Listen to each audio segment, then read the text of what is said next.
Bitcoin over the last week has a $13 billion market cap. That's more than US Steel, and that's bigger than Twitter. So what's going on? There's a couple just fundamental things going on. The first thing is just classic supply and demand. So we have demand coming from China and India. We talked about the devaluations that are occurring in China. Capital flight coming from China, almost $50 billion last month. People are using Bitcoin as a digital gold and store of value in an environment like that. In India, a month ago, they, in 20 minutes, said 86% of the cash in the country is no longer valid. So they essentially demonetized the country. People then look for an alternative currency that is outside of the financial system. Bitcoin got demand from that.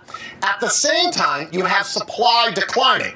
So we only have 5 million Bitcoin that are left. There's going to be 21 million total. 16 million are free floating. The other 5 million are going to be drip fed out to the market over the next 100 years. So you don't have anything like in gold where the price goes up and you have a supply response from the miners. In Bitcoin, that's not going to happen. There's 5 million left. So you have increasing demand smashing right into decreasing supply, and what do you get?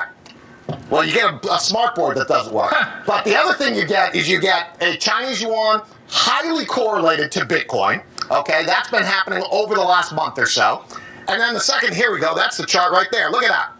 This has been for almost a year. And if you actually look at what Bitcoin does, it tends to move a week or two ahead of the yuan. So you can kind of get an idea of where that rate's going to be. And then finally, you might ask BK, is it too late to buy Bitcoin? BK, is it too late to buy Bitcoin? Yeah, you know what, BK, thanks so much for asking that. It's not too late to buy Bitcoin, and here's why. It's up 100% this year, phenomenal run, but this chart is a log chart, which adjusts for big price changes, essentially percentage change. So this is Bitcoin all the way back from 2002.